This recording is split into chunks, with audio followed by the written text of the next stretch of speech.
आज के कार्यक्रम के प्रमुख अतिथि पद्मश्री डॉक्टर शंकर महादेवन जी,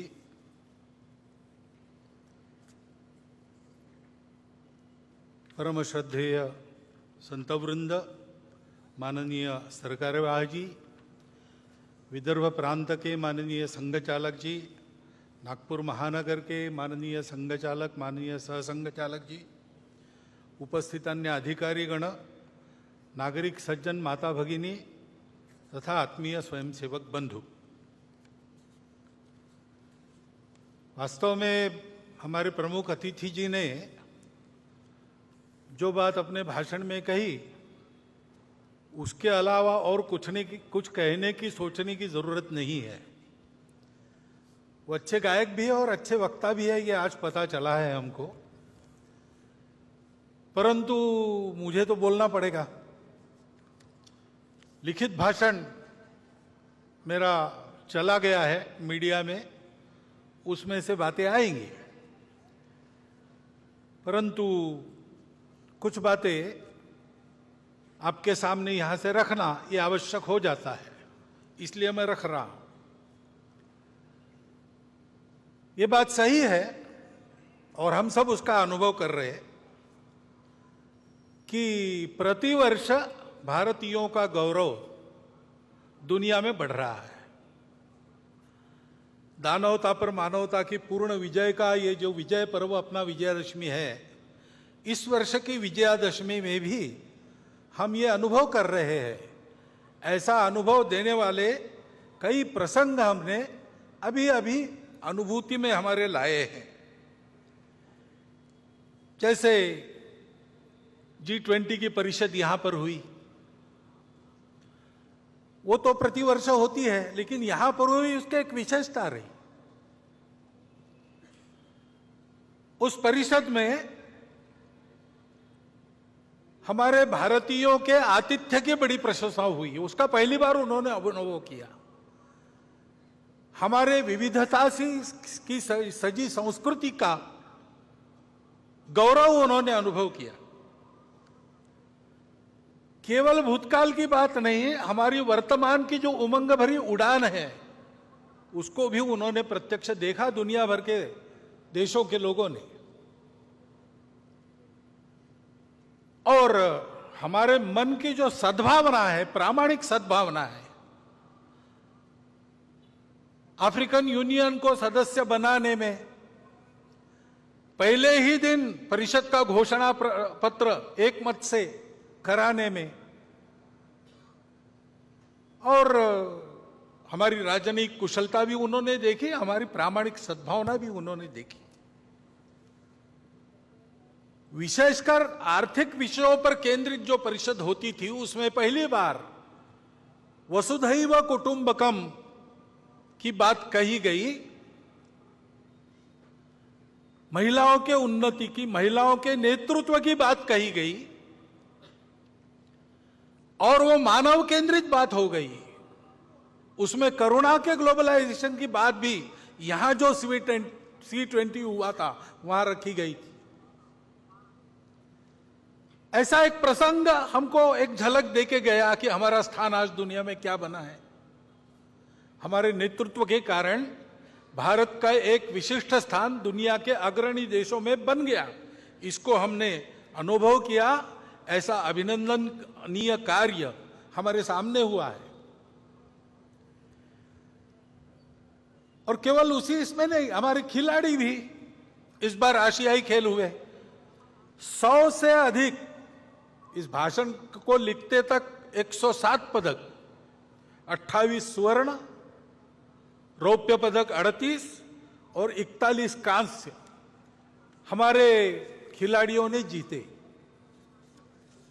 हमारा देश सब क्षेत्रों में आगे बढ़ रहा है, ये हम देख रहे हैं। आर्थिक स्थिति भी हमारी, हम 5वें नंबर पर 10वें से ऊपर उठकर आ गए इकोनॉमी।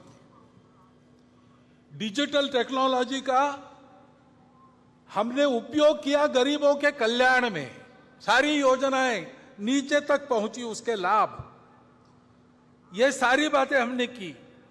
स्टार्टअप्स की क्रांति जैसे हो गई, सभी क्षेत्रों में, केवल टेक्नोलॉजी में नहीं,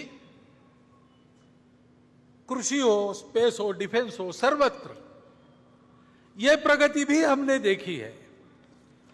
और इसलिए हमको बड़ा आनंद लगता है कि हाँ, आगे बढ़ रहे, और केवल भौतिक बातों में नहीं, राष्ट्र का पुरुषार्थ उस राष्ट्र की अपनी धरोहर के आधार पर अपने वैश्विक प्रयोजन के सिद्ध करने वाले आदर्शों के आधार पर होती है। उनको हम देखते, उनका अनुकरण करते, तब आगे बढ़ते। हमारे संविधान के पृष्ठ पर जिनका चित्र है वो हमारे राष्ट्रीय आदर्श भगवान राम, उनके बाल स्वरूप का रामलला का मंदिर अयोध्या में बनने जा रहा है। अपने मंदिर में रामलला प्रवेश करने वाले हैं 22 जनवरी को। यह प्रसंग हम देखने वाले हैं। उसमें सब लोग तो आ नहीं सकेंगे, सुरक्षा की बात रहेगी, वहां के व्यवस्थाओं की बात रहेगी। धीरे धीरे बाद में जाएंगे अपनी अपनी सुविधा से। परंतु उस दिन अपने सारे देश में हम अपने अपने जगह, अपने छोटे छोटे मंदिरों में ऐसा वातावरण बना सकते हैं। भगवान राम धर्म की मर्यादा के प्रतीक है। समाज में सब लोगों को अपनाने वाले भगवान राम थे। भगवान राम करुणा के प्रतीक है। इन सब बातों को ध्यान में रखते हुए ऐसा आत्मीयता का, सर्वसमावेशकता का, समरसता का, प्रेम का, स्नेह का वातावरण, धार्मिकता का वातावरण सर्व देश में बने, ऐसे छोटे छोटे कार्यक्रम अपने जगह पर तो हम कर ही सकते हैं। परंतु ये सारे प्रसंग भारत का एक अमृत काल देखने का सौभाग्य हम सबको मिला है। और इसलिए शताब्दियों की संकट परंपरा को पार हमने किया है और हम आगे बढ़ रहे हैं, ऐसा ध्यान में आता है। हमने सदाचार, अहिंसा की शिक्षा देने वाले भगवान महावीर जी का 2550वां वर्ष हम संपन्न कर रहे। हिंदवी स्वराज्य के संस्थापक छत्रपति शिवाजी महाराज, इनका 350वां वर्ष हम संपन्न कर रहे। महर्षि दयानंद सरस्वती, जिन्होंने अंग्रेजों के गुलामी से मुक्त होने के लिए, योग्य बनने के लिए हमको फिर से अपने मूल की ओर खींचा और उसकी स्पष्ट और यथार्थ कल्पना दी। रूढ़ी कुरीतियों को बाजू रखकर वास्तविक अर्थ क्या है वो बताया। उनका 200वां वर्ष हम संपन्न कर रहे। ऐसे ही रानी दुर्गावती, भारतीय महिलाओं की शक्ति, उद्यम, साहस, धैर्य, बुद्धि, शक्ति, पराक्रम, प्रशासकीय कुशलता, प्रजाहित दक्षता, इसका परिचय देने वाली, उनका 500वां वर्ष। और साथ साथ भक्ति का परिचय देने वाली संत मीराबाई, इनका 550वां वर्ष। ये अभी हम संपन्न करने वाले हैं, आगे उनका वर्ष है। ऐसे ही अपने राजनीतिक प्रशासन की कुशलता के साथ साथ, प्रजाहित दक्षता के साथ साथ, जो अपने जीवन को सामाजिक विषमता के निर्मूलन के लिए लगा चुके, ऐसे कोल्हापुर के छत्रपति शाहू महाराज का, उनका भी 150वां जयंती वर्ष हम मना रहे। अभी अभी हमने संपन्न किया, तमिलनाडु में एक संत हो गए, वल्ललार जी, श्री रामलिंगम वल्ललार जी। उन्होंने अपने जवानी से ही स्वतंत्रता की अलग समाज में जगाना प्रारंभ किया। उन्होंने कहा कि हमारे देश में जो दरिद्रता दिख रही, भूखे लोग दिख रहे, वो अंग्रेजों के गुलामी के प्रतीक है और उसका उपाय मैं करूंगा। तो उन्होंने पहले अन्नदान प्रारंभ किया। उस समय तमिलनाडु में जो चूल्हा उन्होंने अन्नदान के लिए जलाया, वो आज भी जल रहा है और वहां अन्नदान कार्यक्रम चल रहा है। आध्यात्मिक सांस्कृतिक जागृति के आधार पर सामाजिक समता और स्वतंत्रता का संदेश देने वाले वल्ललार जी की भी 200वां वर्ष अभी संपन्न हुआ, अक्टूबर में पूरा किया। इन सब महापुरुषों के द्वारा हमको ये संदेश मिलते हैं सामाजिक समरसता के, स्व के गौरव के, अपने परंपरा के, दुनिया को देने के लिए हमारे पास क्या क्या है उसके। जैसे हमारे प्रमुख अतिथि जी ने उल्लेख किया, हमारे हर बात में हमारा स्व है, संगीत में है, अन्न में है, सारी बातों में है। उसको दुनिया को देने का समय आ गया है और इसलिए उस स्व का गौरव धारण करके स्व के आधार पर देश का एक यशस्वी जीवन खड़ा करके बताना संपूर्ण दुनिया को, ये हमारा कर्तव्य बनता है। और उसके साथ साथ वो आज के विश्व की आवश्यकता भी है। आज का विश्व 2000 साल सुख की खोज में अनेक प्रकार के प्रयोग करके थक गया और वो कहता है कि हमको रास्ता चाहिए, क्योंकि विश्व में अनेक समस्याएं जिनका हल उनको नहीं मिला। स्वार्थ और कट्टरपन के चलते कलह चलते हैं, उसका कोई हल नहीं दिख रहा।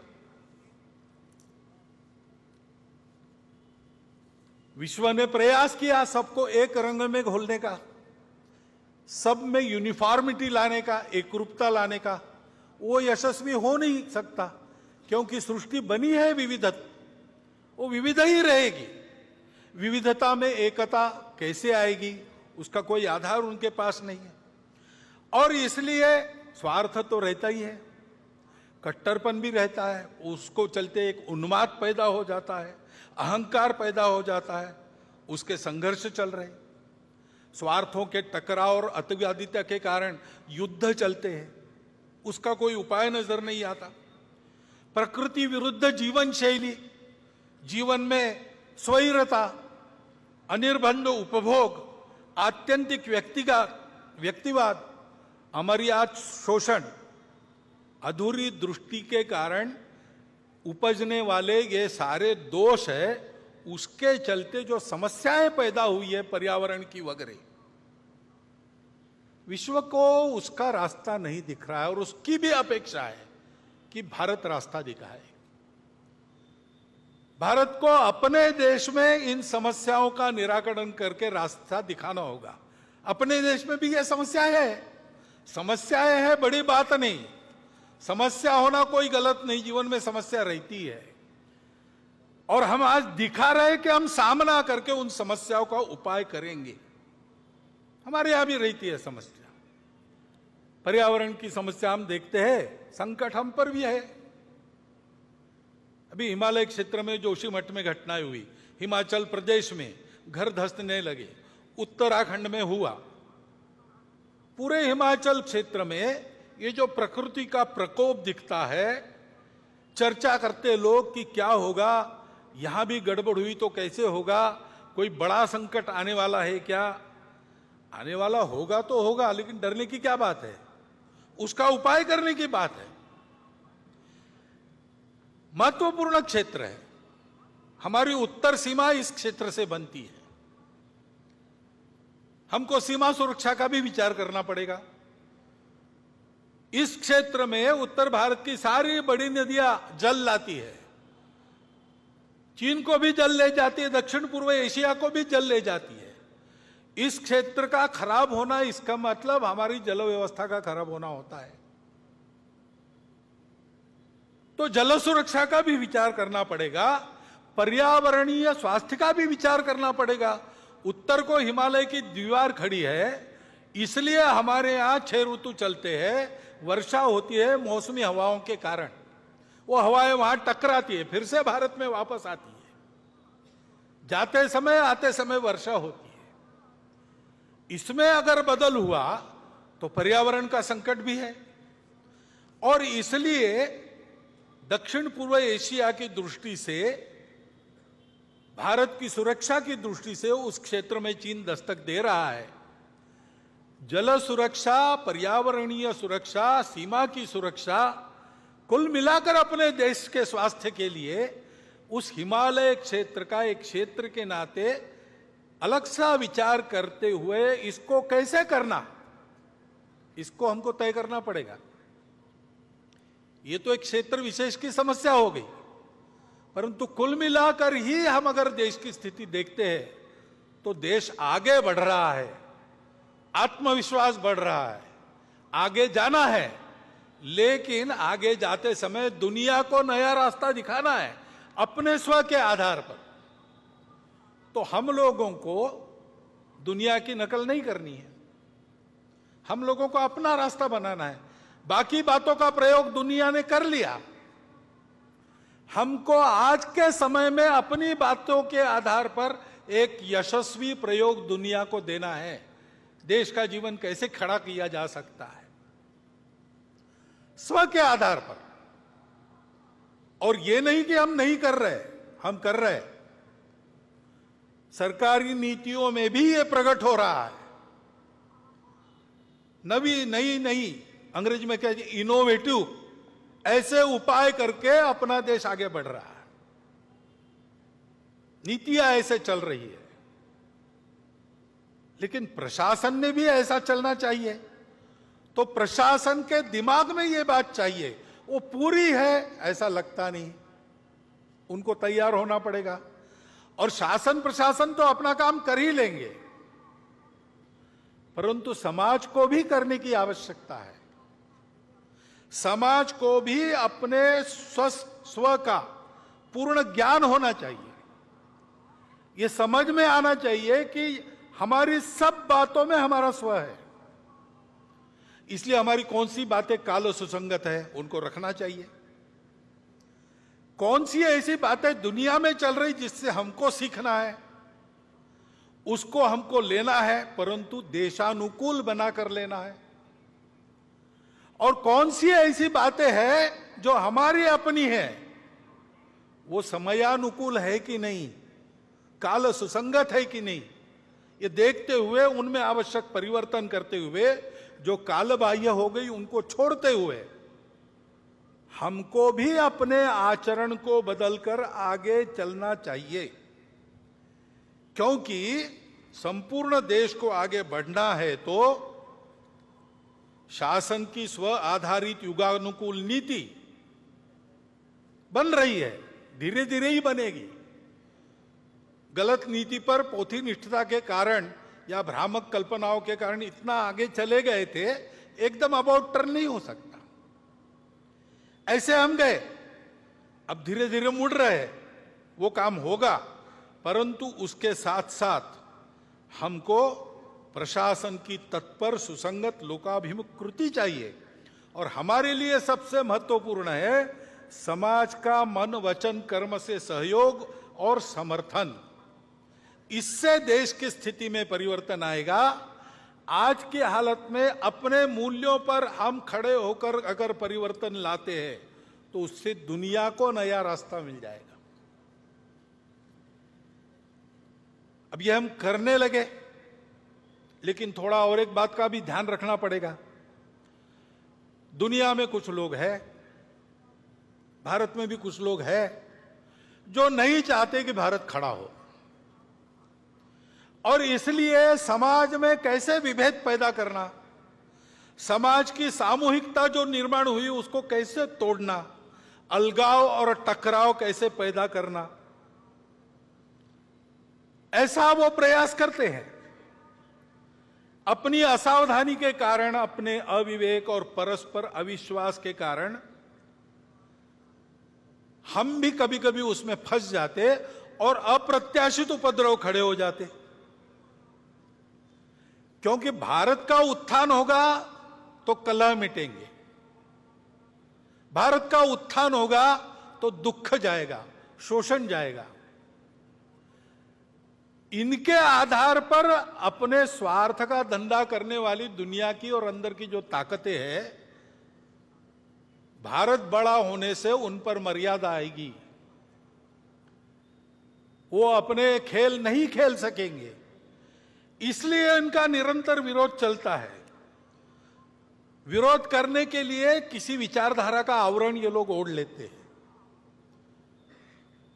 बड़ी चिकनी चुपड़ी बातें करते हैं, कोई बड़ा उद्देश्य, मन लुभावन उद्देश्य ऐसा घोषित करते कि हम इसके लिए काम कर रहे हैं, लेकिन उनका उद्देश्य दूसरा ही रहता है, अपना उल्लू सीधा करने का रहता है।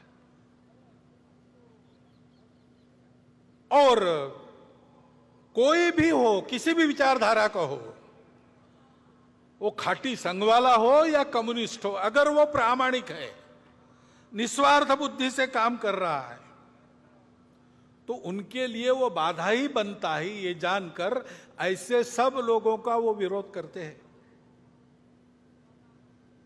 अभी एक नया नाम उनका चलता है दुनिया में, कल्चरल मार्क्सिस्ट या वोक, यानी जगे हुए, वोकिज्म, ऐसे शब्द चलते हैं। नाम तो मार्क्स का लेते हैं, लेकिन 1920 में ही उन्होंने समझा कि मार्क्स ने जो भविष्यवाणी की वैसा होने वाला नहीं है, तो वैसा होने के नाम पर हमारे हाथ में पूरी दुनिया की पकड़ आ जाए, इसलिए तब से ही उन्होंने अपना उद्योग प्रारंभ किया है। इसलिए उसी समय उन्होंने मार्क्स की बातों को भुला दिया और आगे बढ़ रहे। और आजकल वो जो कहते हैं और बोलते और बताते हैं, विश्व की सारी सुव्यवस्था का उनका विरोध है। विश्व में मांगल्य का, संस्कार का, संयम का उनका विरोध है। अनिर्बंध स्वैराचार का वो पुरस्कार करते हैं। ये पुरस्कार सहज हो जाए, जोर से हो जाए, इसलिए माध्यमों को और अकादमियों में अपना वर्चस्व स्थापित कर उनका उपयोग करते हैं। देश की शिक्षा को भ्रष्ट करते हैं, देश के संस्कार को भ्रष्ट करते हैं, राजनीति, सामाजिक वातावरण, इन सब को भ्रम और भ्रष्टता का शिकार बनाते हैं। असत्य, विपर्यस्त और अतिरंजित वृत्त के द्वारा ये भ्रम और द्वेष फैलाना, भय फैलाना आसान हो जाता है। उसके चलते जो झगड़े बनते हैं, उन झगड़ों में उलझाकर समाज को अपनी पकड़ में लाना, अपनी अधिसत्ता में फांसना, ये वो करते हैं। किसी भी राष्ट्र की जनता में ऐसी अनास्था, दिग्भ्रम, परस्पर द्वेष उत्पन्न करने वाली ये जो प्रणाली है ना, अपने यहां चाणक्य नीति में उसका नाम है मंत्र विप्लव। विष से एक आदमी मरता है, बाणों से एक को ही मार सकते हैं, लेकिन मंत्र विप्लव से प्रजा सहित राजा का नाश होता है, ऐसी उक्ति है। ये इन लोगों से हमको ध्यान रखना पड़ेगा, बचना पड़ेगा। राजनीतिक स्वार्थों के लिए अपने प्रतिस्पर्धी को पराजित करने की जो उद्योग चलते हैं, उसमें इन शक्तियों के साथ गठबंधन करने का अविवेक भी चलता है। यह अपेक्षित नहीं है, लेकिन होता है। और समाज में अगर आत्मविस्मृति है, समाज में अगर अनेक प्रकार के भेद है, आपस में लड़ाई है, स्वार्थों की प्रतिस्पर्धा है, ईर्ष्या है, द्वेष है, तो फिर उनका काम आसान हो जाता है। और इसलिए इन आसुरी शक्ति को बल न बढ़े, ऐसा हमको देखना है। हम इधर उधर की घटनाएं देखते हैं तो ये सहज बात ध्यान में आती है कि ऐसा कुछ है। अभी मणिपुर की परिस्थिति को लेके अभी शांत हो रही है, लेकिन ये आपस में झगड़ा कैसे हुआ? बहुत वर्षों से वहां मणिपुरी मैतेई और मणिपुरी कुकी वो साथ में रहते हैं, अचानक कैसे झगड़ा हुआ? सीमा लगत क्षेत्र है वो भारत का, वहां पर ऐसा होना, वहां पर अलगाव की बातें खड़ी होना, वहां पर ऐसे आपस में झगड़े होना, इससे किसका फायदा है? बाहर की शक्तियों का भी फायदा है। बाहरी लोग थे क्या करने वाले? मजबूत सरकार है और तत्पर भी है। स्वयं गृह मंत्री वहां जाकर बैठे 3 दिन, और मिनिस्टर जाके वहां 15-15 दिन रहे, सारा प्रयास किया। वहां की सरकार चाहती नहीं, देश की सरकार प्रतिबद्ध है, ऐसे होकर भी चलता रहा, क्योंकि शांति का प्रयास होता है और सफल हो रहा, ऐसा देखते देखते ही कोई हादसा करवा दो तो फिर से दूरी बढ़ती है, फिर से द्वेष बढ़ता है। ये करने वालों के पीछे कौन थे? ये गुस्सा भड़काने वाले लोग कौन थे? ये हम देखते हैं तो ध्यान में आता है कि इसमें ये हो नहीं रहा है, ये कराया जा रहा है, और इसलिए बहुत काम करना पड़ेगा, बहुआयामात्मक काम करना पड़ेगा। वहां लोगों के मन टूट गए। केवल शांति का प्रश्न नहीं, अब समाज को जोड़ने का भी प्रश्न है। संघ के स्वयंसेवक पहले से अंत तक वही करते रहे, आज भी कर रहे हैं। सबकी सेवा कर रहे हैं, समदृष्टि से सबको देख रहे हैं, सबके पास जा रहे हैं, सबसे बात कर रहे हैं शांति रखने की। और ऐसी परिस्थिति में भी समाज में टूटन पैदा न हो, इसके लिए उस परिस्थिति में भी अपनी जान हथेली पर रखकर काम कर रहे हैं। स्वयं को उस उकसावे में, उस भड़काने वाली परिस्थिति में दिमाग पर बर्फ रखकर उन्होंने काम किया है। हमको उन स्वयंसेवकों पर गर्व है, जैसा काम उन्होंने मणिपुर में किया। इतना बड़ा काम उन्होंने किया है। उनके कार्यों पर और उन स्वयंसेवकों पर, दोनों पर हमको गर्व है। लेकिन वहां सबको काम करना पड़ेगा। सरकार की इच्छा शक्ति तो है ही, उसके साथ साथ प्रशासन की कृति, जैसा मैंने कहा, उसको लाना पड़ेगा। सक्रियता, कुशलता दिखानी पड़ेगी। अविश्वास को, खाई को पाटने में प्रबुद्ध नेतृत्व को भी वहां के भूमिका बनानी पड़ेगी। लंबा काम करना पड़ेगा। ऐसी अनेक घटनाएं हम देखते हैं। इसका उत्तर क्या है? उसका उत्तर यही है, परस्पर टीका टिप्पणी में न उलझते हुए हमको एकता की ओर बढ़ना पड़ेगा। हर परिस्थिति में यह एकता का भान समाज के विवेक को जागरूक रखता है। चंगुलों में समाज फंसता नहीं, षड्यंत्रों के अधीन नहीं होता। उसका कारण यह एकता ही है। लोकशाही मराठी ऐका, पहा, जागरूक रहा।